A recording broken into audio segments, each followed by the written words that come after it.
한 번째 시간으로서 못생긴 나무가 산을 지킵니다.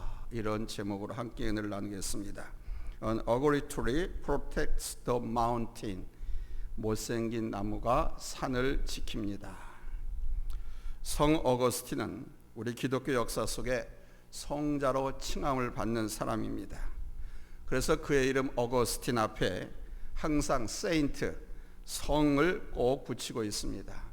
프랑스 평화의 기도, 주여 나를 평화의 도구로 써주소서라고 하는 시를 쓴 프란세스, 그분 앞에도 세인트, 성 프란체스코 이렇게 말하죠.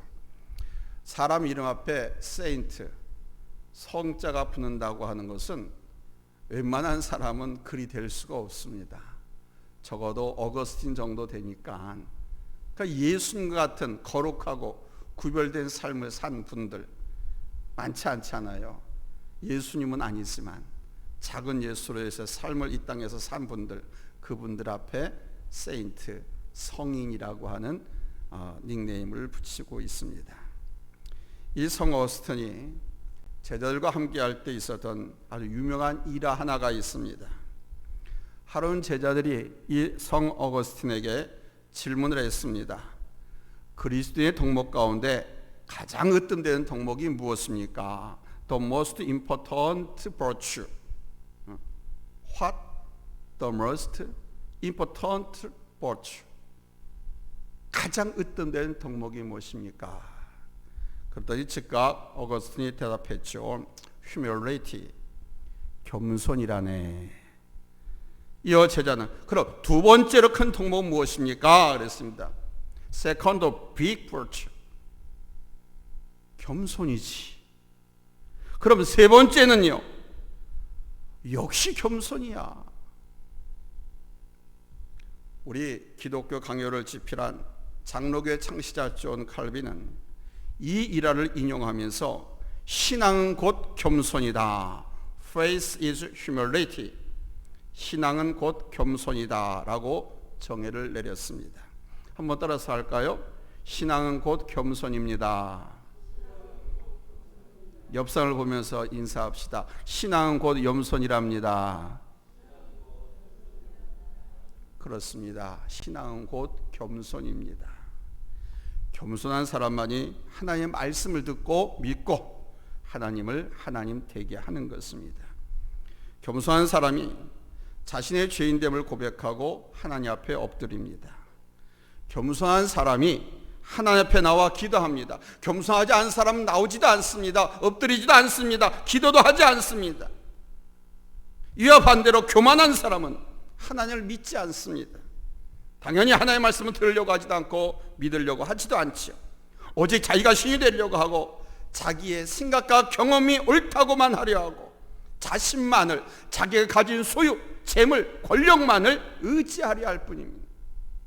그러나 우리 하나님께서는 교만한 자를 물리치시고 겸손한 자에게 은혜를 베푸십니다. 따라서 우리는 겸손을 배워야 합니다. 늘 겸손한 마음을 가져야 할 줄로 믿습니다. 그런데 우리가 항상 이 겸손한 마음을 갖고 살아간다고 하는 것이 쉽지 않습니다. 처음에는 겸손한 사람도 나중에는 율법주의자가 되고 바리새인이 되고 교만에 빠집니다. 구약에 나오는 이스라엘 민족의 초대왕, 첫 번째 왕 사울왕은 처음에 얼마나 겸손한 사람이었는지 모릅니다. 그는 자기 아버지가 암나귀를 잃어버렸다고 얘기했을 때 그 나귀를 찾기 위해서 몇 날 며칠을 집에 들어오지도 않고 찾아다니면서 아버지 말씀에 순종했습니다. 그런 사울을 우리 하나님께서 사무엘서를 통해서 이스라엘의 초대왕으로 세우겠다고 말씀할 때 그는 이스라엘 지파 중 가장 작은 베냐민 지파 사람이고 베냐민 지파 사람 등 모든 가족 중에서도 가장 미약한 사람이었기 때문에 나는 왕이 될 자격이 없습니다. 나는 능력도 갖추지 못했습니다 하면서 고사했습니다. 사양했습니다. 그리고 사무엘 선지자가 이스라엘 백성들을 죄다 미스바로 모이게 했습니다. 왜냐하면 왕을 뽑으려고, 왕을 제에 뽑으려고 다 미스바로 모이라고 명령을 내렸는데 그때 이 사울은 사람들의 진보다리 속에 숨어 있었습니다. 그만큼 사울은 겸손한 사람이었었습니다. 그런데 그랬던 사울이 이스라엘의 왕이 된 후에 변질되고 말았습니다. 그 겸손한 사울이 교만의 상징으로 변질되어 버렸습니다.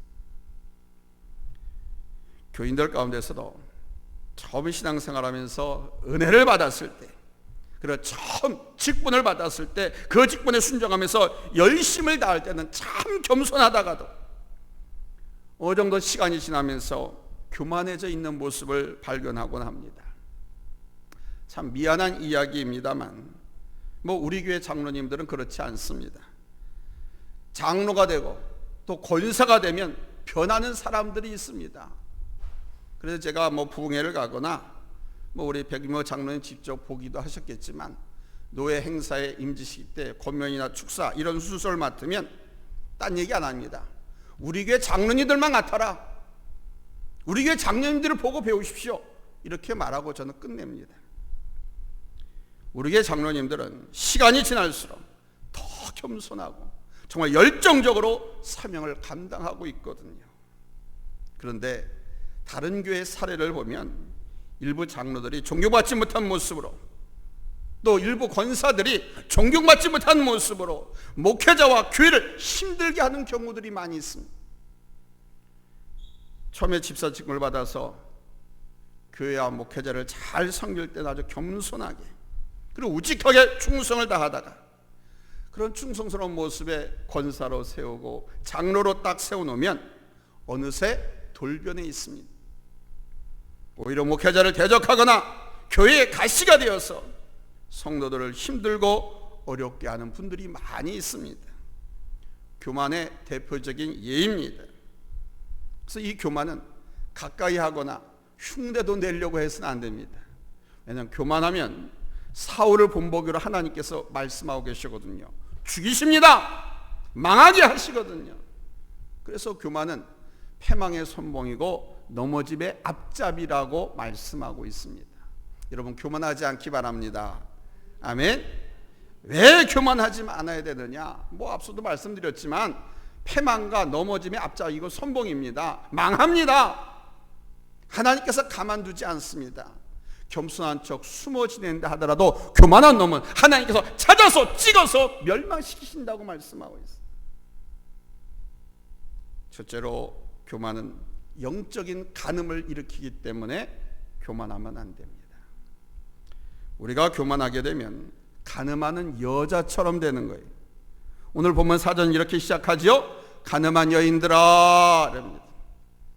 여기서 여인들이란 여성들만을 지칭하는 것이 아닙니다.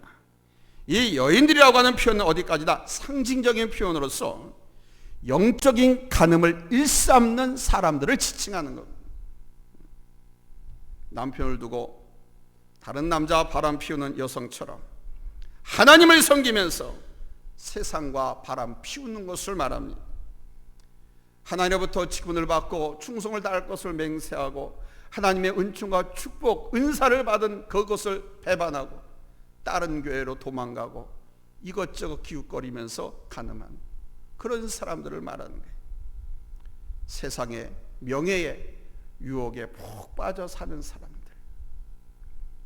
여러분, 하나님은 우리의 신랑이신 거 아십니까? 하나님은 우리의 신랑이십니다. 이사야서 54장 5절 한번 확인합시다. 우리의 신랑은 하나님이십니다.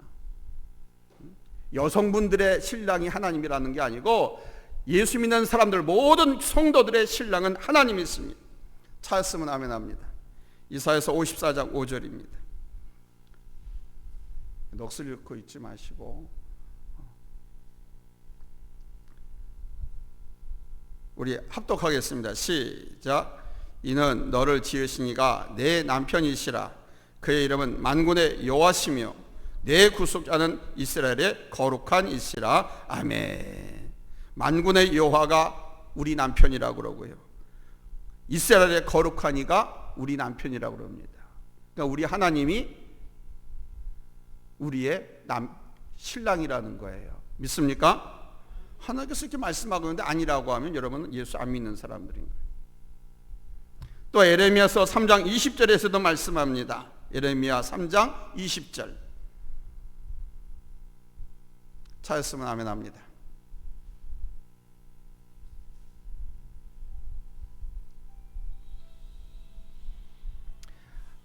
찾았으면 아멘 합니다. 이제 수요일날 설교하지 말라는 것 같아. 성경 안 찾아요? 합독하겠습니다. 시작. 그런데 이스라엘 족속아, 마치 아내가 그의 남편을 속이고 떠나간 같이 너희가 확실히 나를 속였느니라. 아멘. 이스라엘 족속아 그래놓고 마치 아내가 그의 남편을 속이고, 그러니까 이스라엘 족속이 아내라는 것이고 남편은 하나님이 나를 속였느니라 그러잖아요. 호세아서는 호세아 선지자와 고멜 부부를 통해서 하나님과 이스라엘 민족과의 관계를 보여준 아주 대표적인 말씀이죠. 따라서 우리는 영적으로 누구의 신부다? 하나님의 신부입니다.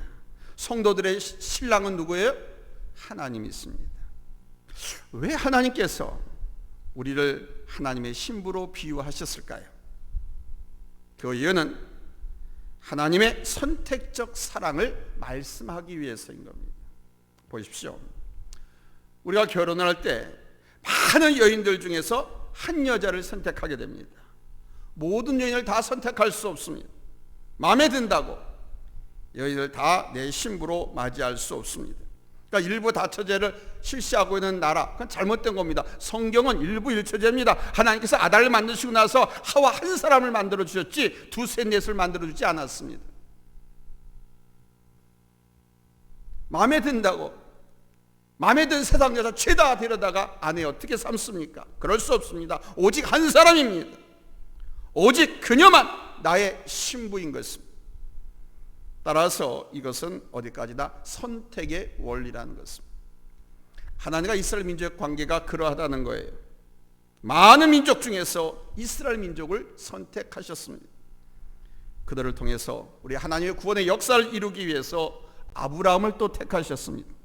그리고 그렇게 민족을 이루게 하시고 그들을 통해서 구원의 역사를 이끌어가기를 원하셨습니다. 그래서 이스라엘은 하나님께 선택받은 영적인 신부인 것입니다. 오늘 우리도 마찬가지입니다. 우리가 예수를 믿지만 내가 택해서 믿은 것이 아닙니다. 하나님께서 나를 선택하셨습니다. 하나님의 선택적인 사랑을 통해서 내가 여기에 있는 것입니다. 감리교나 순복음이나 성결교에서는요 우리가 하나님을 선택했다라고 가르칩니다. 그러나 우리 장로교는 그렇지 않습니다. 우리 하나님께서 조건 없이 무조건적으로 우리를 선택하신 거예요. 하나님 그 사랑으로 긍휼하심으로 오래 참으신 그 은혜로 우리를 선택하신 겁니다. 당신의 자녀로.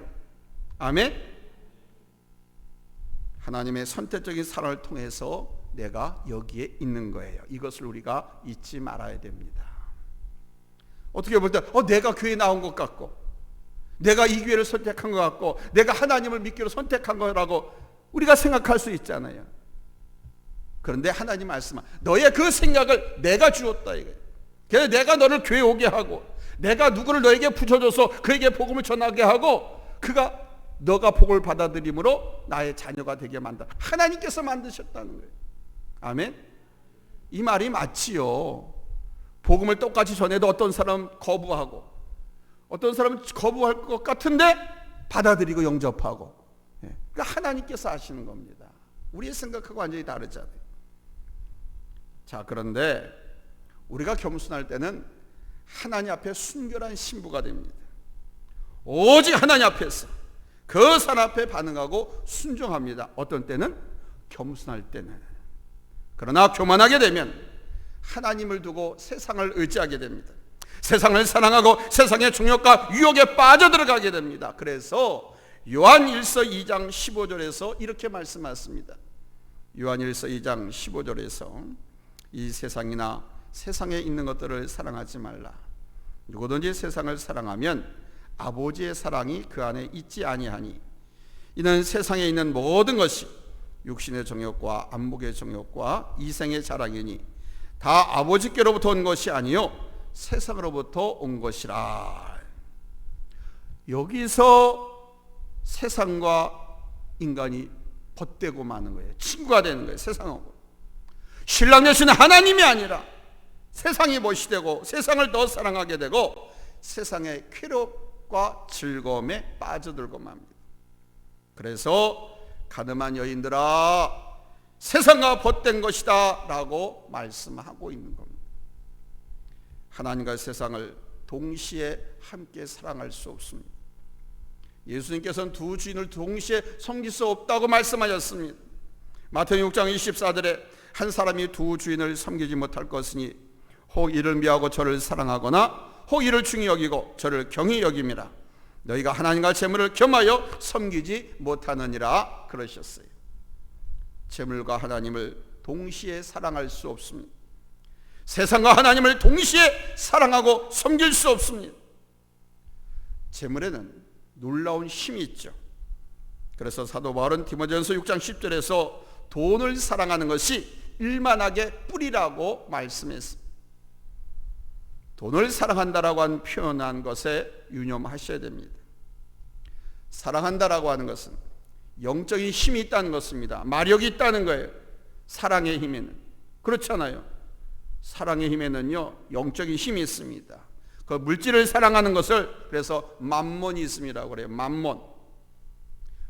이 힘은 엄청납니다. 돈 때문에 부모 형제를 버리기도 합니다. 돈 때문에 부부가 갈려서기도 하고요. 돈 때문에 우정에도 금이 가고 돈 때문에 살인이 일어나고 돈 때문에 하나님을 버리기도 하고 돈 때문에 누구는 조국을 배신하고 팔아먹기도 합니다. 돈 때문에 하나님과 원수가 됩니다. 오늘 말씀에서 그렇게 말씀하지 않습니까?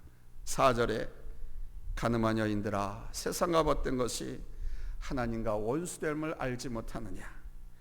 그런즉 누구든지 세상과 벗이 되고자 하는 자는 스스로 하나님과 원수가 되느니라. 무서운 일이죠. 다른 것은 몰라도 하나님과 원수가 된다고 하는 것은 정말 무서운 것입니다.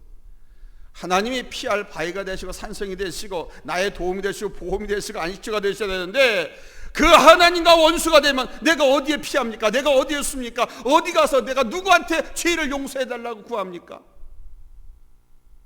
하나님과 원수가 된다. 하나님과 등진다. 하나님과 등지가 하나님과 원수가 되면요 모든 것을 다 잃게 됩니다. 망하는 거예요. 혹 어떤 분은 예수님께서 원수를 사랑하라고 하셨기 때문에 하나님께서는 여전히 그래도 나를 사랑하실 것이다 라고 말하죠. 물론 하나님께서 인내하고 기다려 주십니다. 문제는 나의 삶의 질과 삶의 깊이와 삶의 행복의 차원이 다르다는 데 있습니다. 하나님과 원수됨으로 하나님의 나라를 누릴 수가 없죠. 하늘로부터 오는 평강, 하나님께 주신 기쁨과 감사, 영원한 생명과 소망을 바라보는 그 깊은 삶을 누릴 수가 없습니다. 내가 하나님과 원수되었을 때 방탕하고 더럽혔던 그때 뿌린 씨를 내가 거둬야 됩니다. 내가 안 거두면 내 자손이 걷습니다. 무섭습니다. 심은 대로 거두게 하신다고 말씀했잖아요. 아유 목사님 회개하고 돌아오면 다 용서해 주신다 했지 않습니까? 그러면 이제 죽기 일보 직전에 회개하면 되잖아요. 예수 믿고. 물론 예수 믿고 회개하면 구원받습니다. 그런데 지금까지 내가 뿌린 그 죄의 씨 내가 걷습니다. 다 내가 걷어드립니다. 내가 다 걷어드리면 내 자식이 걷어드립니다. 내 죄는 용서받을지 모르지만 내가 뿌린 씨앗은 내가 거둬야 돼. 이것이 무서운 겁니다. 그래서 교만하지 말고 그래서 죄를 짓지 말라는 거예요. 우리 기독교인들이 오해하고 아주 쉽게 착각하는 것이 바로 이 부분입니다. 회개하면 용서해 주신다고 했는데. 그래서 우리나라 그 영화에 미랑이라고 하는 영화에서 그런 얘기 나오잖아요. 남의 집 귀한 외동 아들을 죽인 살인자가 감옥에 있는데 예수 잘 믿는 어머니 집사님이 얼마나 실망을 했는지 몰라요. 그래서 교인 구역 식구들이 날마다 와서 기도해주고 위로해주고 예배드려주고, 그래서 어느 정도 조금 위로가 되고, 또 하나님께서 말씀 중에 원수를 사랑하고 용서하라고 했으니까 용서하라고 하는 마음이 생겨서 그 원수, 자기 자식을 죽인 그 원수가 보고 싶어 생각이 나. 그래서 그 교도소에 면회를 갔잖아요. 그 주인공이 누굽니까? 뭐 안 봤어요? 그 기독교 영화입니다. 우리 기독교인들의 잘못된 생태를 꼬집고 비판한 영화입니다. 그 여인이 딱 면회를 갔는데 그 살인범이 막 웃으면서 은혜가 충만한 모습을 띠고 나와서 딴 이야기도 안 하고, 나는 내 죄를 용서받았습니다. 나는 구원받았습니다. 아니, 자식이 잃은 어머니가 용서하지도 않았는데 하나님이 용서해 줬다고. 그렇게 어머니한테 미안한 마음, 죄송스러운 마음, 용서를 구하지도 않고 하나님이 나를 용서해 주셨다고. 그 모습을 보고 이 어머니가, 이 여인이 미쳐버린 돌아버립니다. 하나님 이럴 수가 있습니까? 이러면 나 하나님 안 믿겠어요. 여러분, 그 살인자는 아주 간사한 교만 마귀의 계계로 하나님의 딸 이 어머니를 괴롭힌 겁니다. 회개하면 회개 합당한 열매를 맺어야 온전한 회개가 되는 거죠. 아니, 그 피해자 자식을 낸 어머니에게 용서를 구하지 않고 용서받지도 않았는데 하나님께서 용서해 줬다고 하면서 싱글벙글하면서 그 어머니한테 사죄하지도 않고 오히려 큰 소리 방방 치고.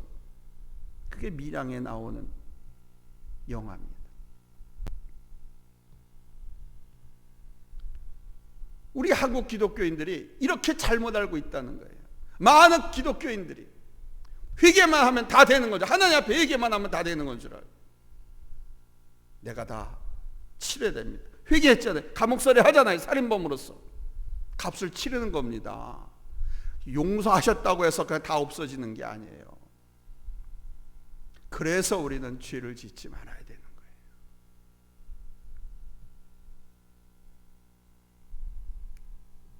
이걸 우리가 두려워해야 됩니다.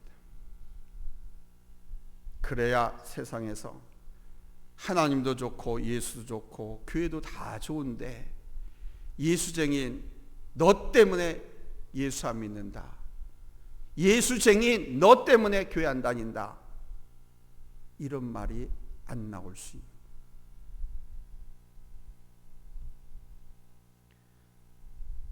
두 번째로 우리 하나님은 겸손한 자에게 은혜를 베푸신다는 사실입니다.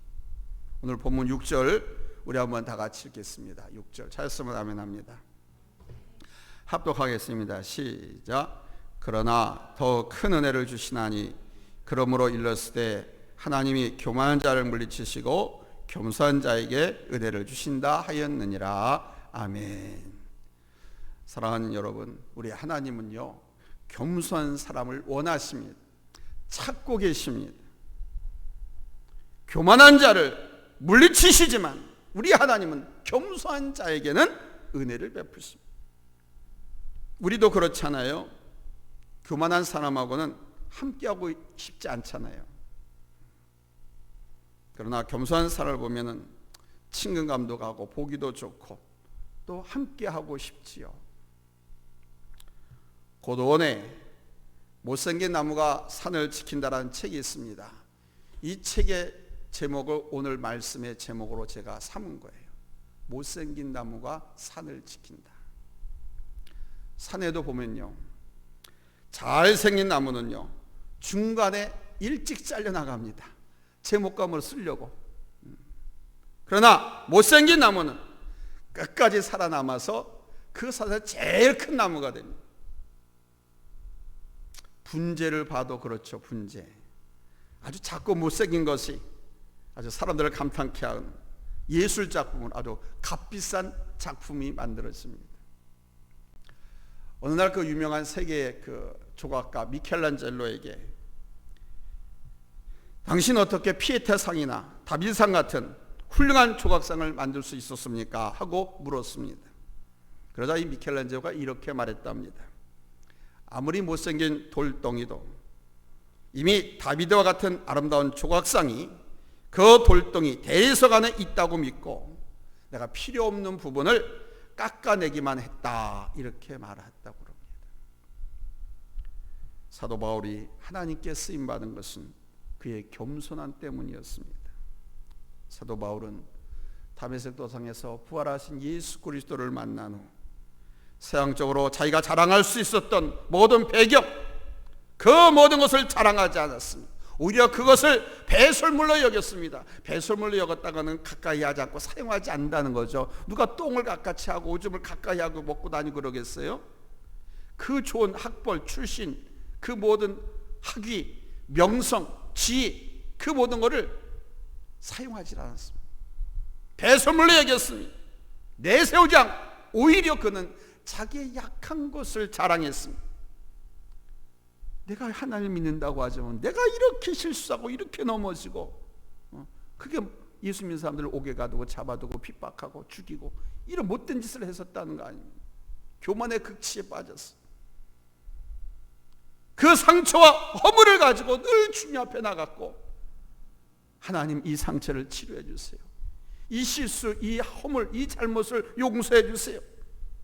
그렇게 하나님 앞에 내놓고 기도했더니 우리 하나님께서는 그의 그 약함을 강함으로 만들어 이 세상을 변화시키는 인물로 사용하셨습니다. 그래서 서양 사람들은요, 세계에서 존경할 만한 위인들 셋을 뽑으라고 하면 첫째가 예수, 둘째가 모하메드, 셋째가 사도 바울, 이렇게 뽑는답니다. 넷째 하면 부처, 이렇게 뽑. 세계 3대 종교가 있잖아요. 근데 보세요. 첫째가 예수고, 둘째가 모하메드고, 셋째가 누구라고요? 사도 바울. 그러면 사도 바울이나 예수나 우리 같은 기독교 아닙니까? 그렇죠? 그러니까 사도 바울을 이 정도로 그의 그 겸손한 그 명성, 그 겸손함으로 죽기까지 사명을 감당한 그 충성과 그 겸손을 보고 그를 그렇게 위대한 성인으로 유럽 사람들은 꼽고 있습니다. 내 인생이 못생긴 나무와 같을지라도 주님 앞에 주목받는 것이 중요한 거예요. 교회도 보면요, 잘난 척하고 비축비축하고 뭐 할렐루야 하고 뭐 이렇게 다니는 사람들은요, 좀 지나다 보면 다 없어요. 좀 지나면 다 없어요. 어느 교회든지 그렇습니다. 잘난 척하고 앞서서 뭐 어쩌고 막 그랬던 사람들은요, 좀 지나고 나면 다 없어요. 자기 마음에 교회가 안 된다느니, 설교가 순위 낮다느니, 뭐 교회가 뭐 이러느니 하면서 뭐 이런저런 핑계 대고 다 떠나갑니다. 그런데 겸손한 사람들은, 하나님께서 장차 크고 위대하고 놀랍게 사용할 제목들은 못생긴 나무처럼 우리 하나님께 주목받고 있습니다. 오직 하나님만을 바라보고 그 하나님께 인정받기 위해서 겸손하게 봉사하고 섬기고 충성을 다하죠. 하나님께서 주목하고 계십니다. 오래전 돌덩이가 미켈란젤로의 눈에 띄었을 때 위대한 다윗상, 피에타상이 만들어졌던 것처럼 우리는 우리 하나님께 발견되기만 하면 돼요. 아멘. 예수님께 주목되기만 하면 되는 겁니다. 그리고 우리 주님 손에 붙잡히면 됩니다. 주님 손에 붙잡히는 방법은 내가 주님의 은혜와 사랑을 더 얻으려고 삼아는, 주님의 그 은혜와 사랑을 더 얻으려고 기도하고 예배드리고 찬송하고 더 간절히, 그런 주님의 주목을 받지 않겠어요? 그 주님의 사랑을 받고 주님의 주목을 받기 위해서 더 예배드리고 더 기도하고 더 찬송하고 더 하나님 앞에 매달려. 아멘. 그리고 나 자신이 볼품없는 존재임을 깨닫고 겸손히 낮아지시면 돼요. 겸손할 때 하나님은 은혜를 베푸십니다. 겸손한 사람을 사용하십니다. 사랑하는 성도 여러분, 겸손과 교만의 중간지대에 들어가는 것은 한순간입니다. 내가 세상으로 치워질 때는 교만할 수밖에 없습니다. 내가 하려고 합니다. 나를 위해서 하려고 합니다. 기도도 하나님의 일을 부르는 것도 나 자신을 위해서 합니다. 그러다 보면 세상과 버타게 되고 하나님과 원수가 되고 맙니다. 그러나 겸손하면 하나님의 은혜를 알게 되고 그 은혜의 한복판에 서게 됩니다. 하나님 앞에 복종하게 됩니다. 겸손한 사람에게 하나님은 은혜를 베푸십니다. 그 사람을 사용하십니다. 여러분 지금 영적으로 어떠십니까? 교만하십니까? 겸손하십니까? 겸손하시기 바랍니다. 하나님 앞에 진실하고 하나님 앞에 복종하면서 오직 하나님의 은혜만이 필요합니다. I only need the grace of God. 오직 나는 하나님의 은혜만 필요합니다. 은혜 아니면 살아갈 수가 없습니다. 내게 은혜를 베풀어 주시옵소서. 늘 이런 마음을 가지고 예배하시고 기도하시고 찬송도 하시고 교회 구석구석 이 모양 저 모양으로 여러분 섬기시기 바랍니다. 그게 겸손한 것. 하나님께서 은혜를 베풀어 주십니다. 하나님께서 당신의 나라와 영광을 위해서 그런 우리 성도님들을 사용하실 줄로 믿습니다. 할렐루야. 기도합니다. 하나님